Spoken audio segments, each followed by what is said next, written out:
my name is Hanane Taidi, and I'm the Director General of TIC Council, which is the global association representing the testing, inspection, and certification industry. TIC Council is a young toddler, as it's an organization that has been recently launched back in December 2018.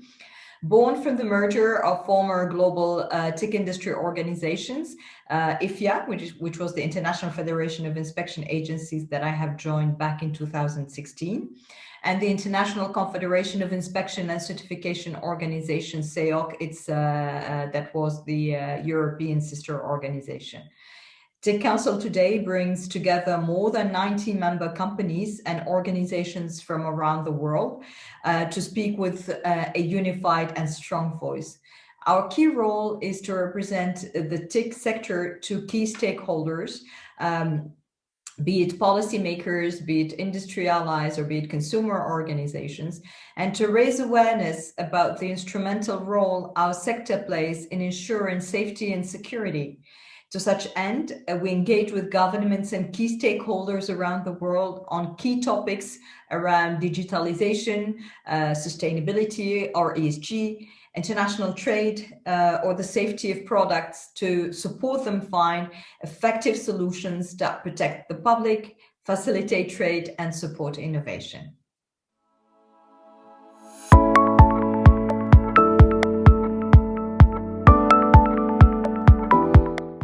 As Director General, I am in the privileged position of having a global perspective on TIC Council's interests, ambitions, and activities. So I stand at the junction between the strategic and operational dimensions. So together with my team, we act as intermediaries between our global board and the committees, the sectoral and regional steering committees. And with them, we work to distill the bigger picture into concrete and pertinent actions, thereby ensuring that we keep our decisions strategic and our impact high and effective.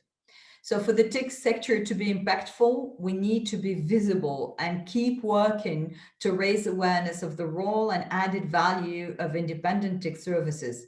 As such, I regularly speak at industry events and conferences to strengthen that point of contact and to raise that awareness and understanding about our sector.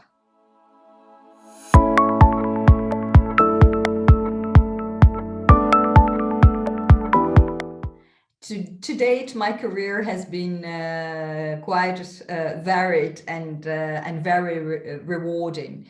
Overseeing the development and the deployment of public affairs and communications, marketing strategies across EMEA and Asia Pacific region has taken me many places and put me in the path of many inspiring individuals. I have been extremely lucky in that sense. So I started actually my academic career studying translation in Belgium.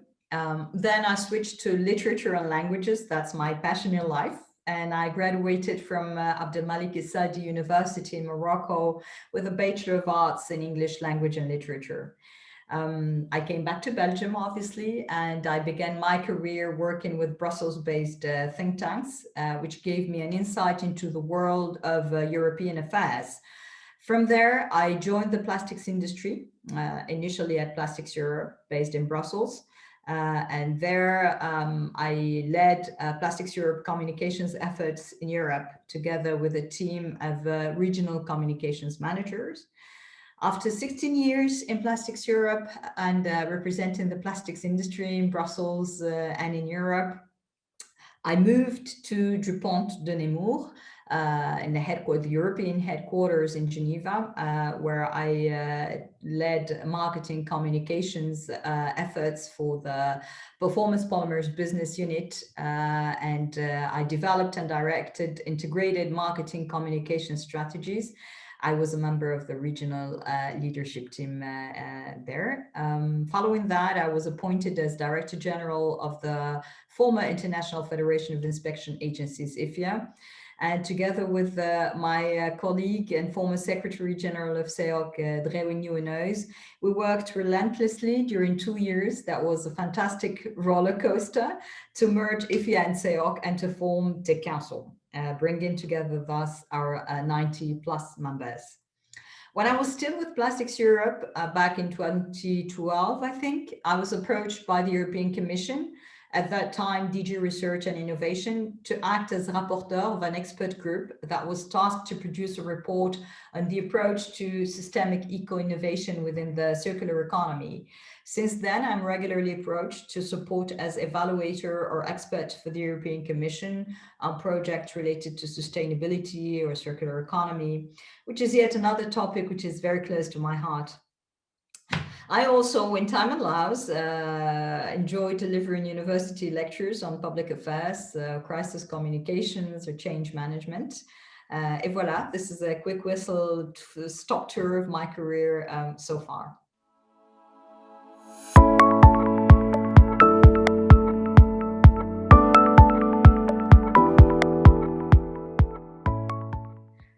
Well, every day we set out or we strive to have a positive impact. But if I had to pick one day in particular, it would have to be the merger of IFIA and SEOC back in December 2018 during the joint general assemblies of IFIA and SEOC.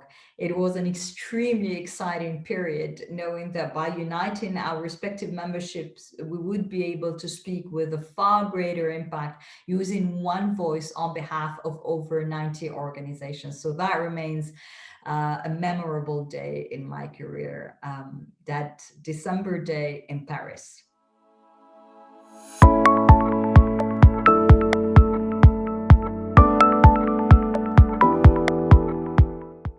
Well, just like our team, 3 words: dynamic, enthusiastic, and aspirational.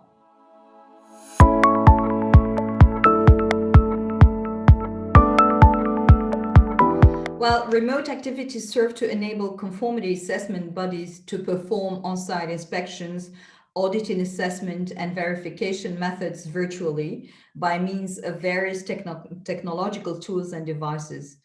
So these intrinsic innovations have been vital in facilitating the continuity of conformity assessment activities at a time in which traveling was discouraged or outright forbidden, and social distancing was implemented at all levels.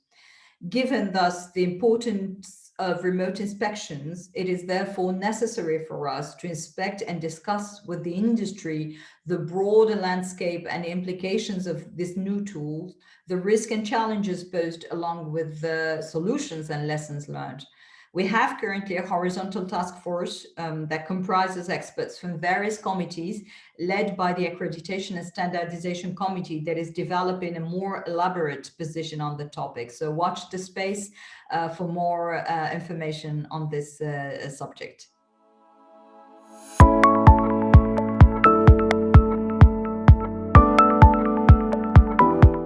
Inspections performed by third-party conformity assessment bodies play a critical role in supporting a secure and reliable supply chain and the development of new and innovative products.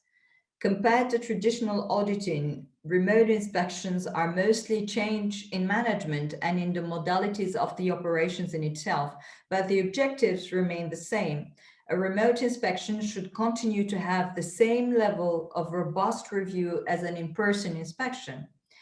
Having said that, in comparison to on-site inspections, remote ones can take longer due to the need for the inspector to instruct the intermediary to perform certain necessary steps, such as aiming the camera to a particular point and ensuring due diligence throughout the entirety of the operation. So disruptions can happen due to the necessity for both inspector and inspectee of adapting to new digital tools, and due to the fact that remote audits are still very much an innovation in some sectors. Moreover, remote inspections introduce a new set of risk factors that must be taken into consideration to ensure the reliability and credibility of the operations. And to name a few, there is data management or cybersecurity to be taken into consideration.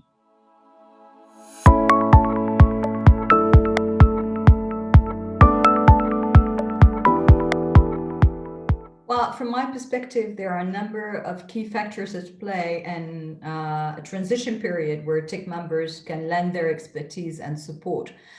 For example, we can support the transition towards a greener economy with the aim of providing an answer to the challenges of climate change.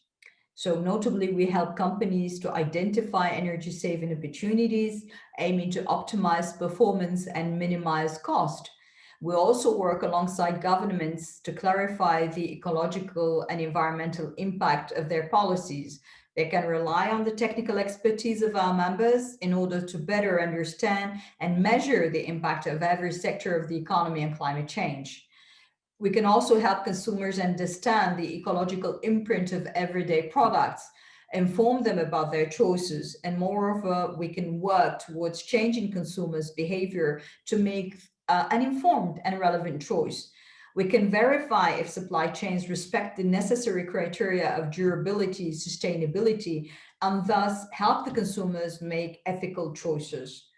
We can contribute as well in the verification of environmental declarations of producers with the aim of minimizing the effects of greenwashing. It's a problem. The European Commission just actually issued a screening of products with the aim of showing how economic operators do use green labeling for marketing purposes. So we can support measuring the energetic efficiency of electronic devices, for example, or supply chains in the agri-food sector, and thus give reliable, credible data. We want to make sure that consumers can make their choices in a free and informed manner. So in this area, the TIC sector can play a massive role to support both consumers, governments, and equally those economic operators that want to genuinely address this issue. There is another topic that we've seen now with COVID, that of boosting resilience against future sanitary crises. This is of utmost importance. The COVID-19 pandemic has highlighted the extent of our global vulnerability and the pressing need to increase preparedness to save lives and to prevent the shutdown of world economies. So the TIC sector is well placed to support policymakers and businesses relaunch economic activities and in parallel to boost resilience against future health risks. There are so many protocols that have been developed, and this could become a systematic approach. And thus, we're talking about long-term risk mitigation strategies where the TIC sector will have a role to play. Another topic where I see a bright future for our industry, that of digitalization. So let's talk about AI, for example. It's absolutely amazing to see how we're relying more and more on artificial intelligence. Internet of Things is becoming actually part of our daily lives. But we do need protection. We do need to ensure that consumers and us actually who use these technologies remain safe and secure. So this is now an area of growing concern. And as the Internet of Things global market is set to grow exponentially within a very short time frame, how can the regulator and standards developing organization keep pace? This is an area on which the TIC sector can bring its competence and expertise to ensure the safety and security of consumers, acting thus again as an ally to economic operators that want to abide by the rules and respect regulations. Another topic on which we do have a future, working to facilitate trade. This topic will continue to be of importance because, as you know, TIC activities enable economic operators to test and certify their products with requirements of other world regions. And so we help the economic operators navigate the complex international trade environment. So this brings yet another topic of key importance when it comes to safety of consumers, that is of counterfeited goods. This issue has been exacerbated by the pandemic as shoppers increasingly choose to purchase online. Moreover, piracy of intellectual property has also been highlighted by the pandemic with the recent rise in counterfeit medicines and medical products. This area of growing concern has been reinstated as one of the top 10 EU priorities in the fight against organized crime. With the raising awareness about the role of our sector, we have an incredible opportunity to help regulators and economic operators protect consumers and their brands from the health and safety risks, associated security breaches, and financial losses that can arise. So, in a nutshell, I see the next decade as an exciting chapter for the TIC sector, in which the demand for third-party services will take an upwards trajectory, and we as a sector will go from strength to strength if we choose to embrace these opportunities and cooperate together to position our sector strategically as a strong and reliable ally to governments, economic operators, and consumers. At any rate, we at the TIC Council, the team and I are absolutely excited to support our sector in this journey, and we are going to do our utmost to make sure that our sector gets the visibility and the awareness it deserves.